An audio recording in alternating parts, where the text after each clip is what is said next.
अस्सलाम वालेकुम। मेरा नाम इनामुल्लाह है और आज की इस ट्रेनिंग में हम स्टार्ट करेंगे HTML ट्रेनिंग।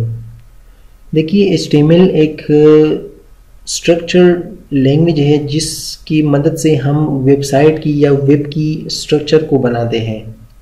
तो पहले हम आइए देखते हैं कि HTML है क्या। जैसे मैंने बताया कि HTML एक स्ट्रक्चर लैंग्वेज है जो हमारे लिए वो आसानी पैदा करती है कि वेब पेज की स्ट्रक्चर को बनाएं।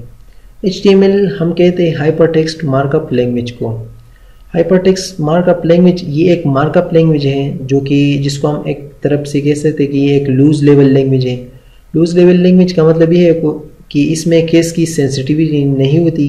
अगर आप कोई चीज़ कैपिटल लिखिए या स्मॉल लिखिए तो इसमें कोई भी फ़र्क नहीं पड़ता, इसलिए हम इसको कहते हैं हाइपरटेक्स्ट मार्कअप लैंग्वेज यानी HTML। ये हमारे लिए जो है वेबसाइट की या वेब पेजेस की जो स्ट्रक्चर है वो डिफाइन करती है। यानी मिसाल के तौर पर अगर मुझे इमेज ऐड करना है तो मैं HTML यूज़ करूँगा, अगर मुझे फॉर्म बनाना है तो मैं HTML यूज़ करूँगा, ताकि हमारी जो जितनी भी API है वेब पेजेस की जो जितनी भी चीज़ें हैं वो स्ट्रक्चर बन सके। तो इसके लिए हम क्या यूज़ करेंगे, HTML को। उसके साथ साथ उसकी जो हम यूज़ करते हैं उसमें हम कहते हैं एलिमेंट्स या टैग्स। वो टैग्स हमारी एक एक टैग को हम पुट करते हैं और उससे बन जाती है ब्लॉक्स, जिससे बन जाता है फिर HTML की पूरी स्ट्रक्चर, जिसको हम कहते हैं फिर वेब पेज। उसके साथ साथ उसकी एलिमेंट्स को हम जो है रिप्रेजेंट करते हैं, वो टैग्स भी हम कह सकते हैं। समटाइम कोई लोग इसको कहते हैं एलिमेंट्स है। अब हम सिंटेक्स की बात करते हैं। मेरे पास जैसे ये पर सिंटेक्स है तो मैं पहले डिफाइन करूंगा जो मेरे पास पहले अवेलेबल है। यहाँ पर देखिए ये जो हाईलाइट है ये हम यूज़ करते हैं, इससे हमें इंडिकेशन होती है कि ये जो हमारे पास ये HTML5 की वर्जन है। तो इसलिए हम इस कोर्स में भी HTML5 ही कवर करेंगे।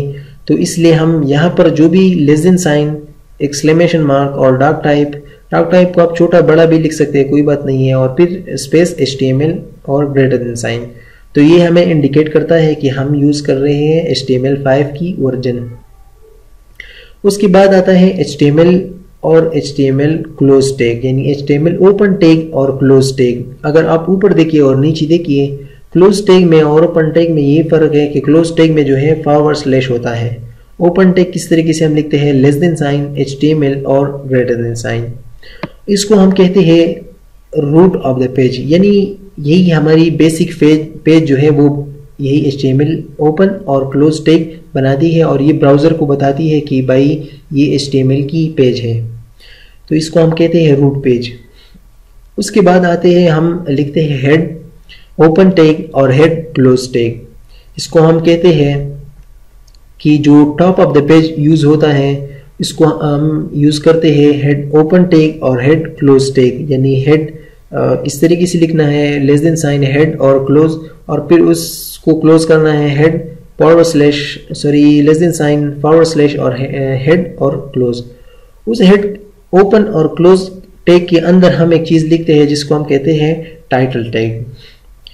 यानी टाइटल टैग हम किस चीज़ के लिए यूज़ करते हैं, अगर आपने अक्सर वेबसाइट के ऊपर देखा हो तो वहाँ पर लिखा होता है कि ये टाइटल है। अब मैं जैसे हम प्रैक्टिकल में जाएंगे तो मैं आपको दिखाऊंगा भी कि ये टाइटल हम कहाँ पर हमें डिस्प्ले होता है। तो वो ये टाइटल ओपन टैग और क्लोज टैग के अंदर ही हम जो भी लिखते हैं वो हमारी जो हेड की टाइटल है वहाँ पर हमें डिस्प्ले होती है।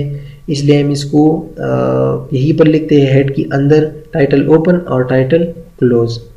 उसके बाद जो हमारे यहाँ मेन पॉइंट है वो है बॉडी ओपन टैग और बॉडी क्लोज टैग। जिस तरीके से मैंने सिंटेक्स लिखा है उसी तरीके से ही आप लिखेंगे। क्यों? क्योंकि अगर बॉडी को आप हेड के अंदर लिखेंगे तो ये मसला करेगा, क्योंकि सिंटेक्स की तरीकाकार तो सेम ही है। लेकिन अगर आप स्पेसिस की बात करें, मिसाल के तौर पर अगर मैं चाहता हूँ कि बॉडी को हेड की क्लोज की बाद एक स्पेस देकर वहीं पर क्लोज करूँ तो बिल्कुल कर सकते हैं, लेकिन मैंने कोड की रीडेबिलिटी के लिए यहाँ पर इस तरीके से लिखा है ताकि आपको कोड की सही से समझ आ जाए। जो बॉडी ओपन है और बॉडी क्लोज है ये हमारे पास कहलाते हैं मेन बॉडी। यानी हम जो भी कुछ स्ट्रक्चर बनाएंगे वो हम बॉडी ओपन और बॉडी क्लोज के अंदर ही हम लिखेंगे। यही हमारी जो मेन पॉइंट है कि हम मिसाल के तौर पर अगर मैं कोई बटन या कुछ इमेज डालना चाहता हूँ वेब पेज पर, तो हम बॉडी ओपन से लेकर बॉडी क्लोज के अंदर जो भी हम डिस्प्ले करना चाहते हैं वो हम बॉडी ओपन से लेकर और बॉडी क्लोज के अंदर ही हम डिस्प्ले करेंगे। तो इसको स्टार्ट करते हैं प्रैक्टिकली कि किस तरीके से हम इसको सिंटैक्स को यूज़ कर सकते हैं। इसके लिए हमें एक टेक्स्ट एडिटर की ज़रूरत होती है।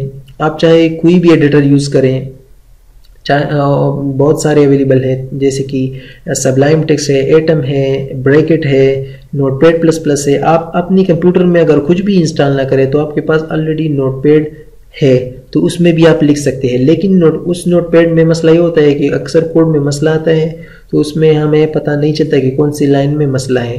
तो इसलिए अगर आप कोई अच्छा सा एडिटर यूज़ करें, मिसाल के तौर पर सबलाइम टेक्स्ट या ब्रैकेट वगैरह, तो उसमें लाइनिंग होती है जिसको लाइनिंग 1 2 3 उसको देते हैं ताकि हमें एरर का फिर पता चले। तो आइए स्टार्ट करते हैं इसको प्रैक्टिकली।